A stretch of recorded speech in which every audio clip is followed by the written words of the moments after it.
সারাদিন ধরে গরমে কষ্ট হবো, রাত্রে যে একটু শান্তিতে ঘুমাবো। রাত্রে তো কারেন্টই থাকে না, রাত্রে ঘুমই হয় না। যে একটু ভোরবেলা একটু বেশি করে ঘুমাবো, তা না আমাকে সকাল সকাল উঠে পড়তে হয়, কেন আমাকে এখন যেতে হবে কাজে।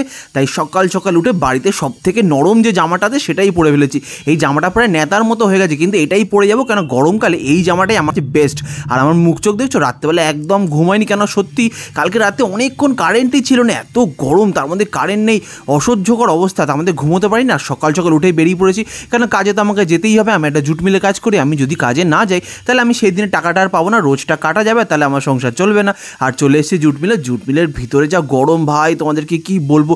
বাইরে যা টেম্পারেচার তার থেকে অনেক বেশি টেম্পারেচার থাকে আমাদের জুট মিলের ভিতরে, কারণ এখানে দেখছো কত মেশিন চলে। এই মেশিনে তো একটা গরম আছে নাকি, এই গরমের মধ্যে আমাদেরকে কাজ করতে হয়। আর শুধু আমি না, এখানে কিন্তু আমার মতো প্রচুর মানুষ কাজ করে। আর দেখতে পাচ্ছি এই যে বড় বড় ফ্যানগুলো লাগানো আছে, এই ফ্যানের সামনে এসে দাঁড়িয়ে পড়েছি একটু হাওয়া পাওয়ার জন্য, কিন্তু ফ্যানের হাওয়াটা যেন আরও বেশি গরম।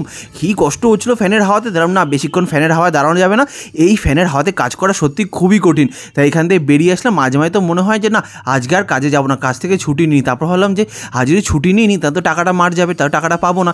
আর শুধু আমি তো নয়, কত মানুষ এসছে বলো এখানে কাজ করতে, তারাও তো গরমের মধ্যে কাজ করে, তাহলে আমি কেন করবো না।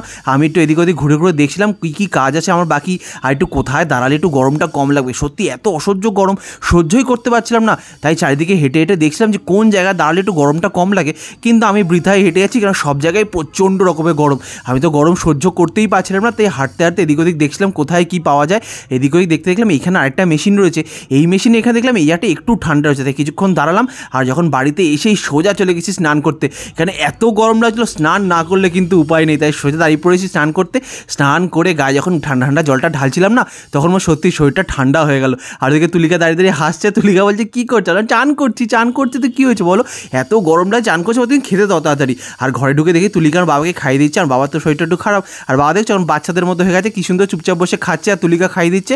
বাড়িতে কিন্তু মা থাকলে মা বাবাকে খাইয়ে দেয়, বা মা না থাকলে বউ আমার খাইয়ে দেয় বাবাকে। আজকে মা বাড়িতে নেই, তাই তুলিকা সুন্দর করে বাবাকে খাইয়ে দিচ্ছে। আর বাবাকে খেতে দেখে তো আমারও খিদে পেয়ে গেছে, তাড়াতাড়ি আমাকে খেতে দাও, কী কী রান্না করছো দেখাও। দেখি তুলিকা বসে পড়েছে নিচে আমার খাওয়া দিতে, আর এখানে বসে পড়ে তুলিকা দেখাচ্ছে ভাত রয়েছে, তার সাথে আলু ভাজা রয়েছে, আলু ভাজার সাথে উচ্ছে ভাজা মেশানো। উচ্ছে আলু ভাজা খেতে আমার দারুণ লাগে। আর এর সাথে আরও অনেক কিছু ছিল, আমের চাটিটা দেখে তো আমার খুবই লোভ লাগছিলো। দেখো যেহেতু গরমকাল পড়েছে, তাই আমি তুলিকাকে বলেছি তুমি যতটা হালকা পাতলা রান্না করতে পারো তাই করো, আমার কিন্তু রোজ রোজ তেল মশলা রান্না করতে হবে না, আর ওগুলো আমার খেতে ভালো লাগে না, একটু টক ডাল হলেই ব্যাস। তুলিকা বলছে টক ডাল তো করেছি, টক ডাল করেছি, তার সাথে আমের চাটনিও করেছি। এইভাবে খেতে আমার যে কী ভালো লাগে। তোমরা গরমকালে সাধারণত কী দিয়ে ভাত খাচ্ছ একটু কমেন্ট করে জানিও তো। আর দেখো উচ্ছে আলু ভাজা কিন্তু আমার দারুণ লাগে। উচ্ছে আলু ভাজা তোমার কার কার ভালো লাগে কমেন্ট করে জানিও। আর আমাদের বাড়িতে তো রোজই টক ডাল হয়। আর দেখছো খেতে বসে পড়েছি সেই খালি গায়ে বসে, কিছু মনে করো না প্লিজ, কেন এত গরম লাগছিল আর মনে হচ্ছিল একটা জামা পরি। যাক, ভিডিওটা কেমন হলো অবশ্যই কমেন্ট করে জানিও, আর প্লিজ আমার নতুন চ্যানেলটাকে অবশ্যই ফলো করে দিও।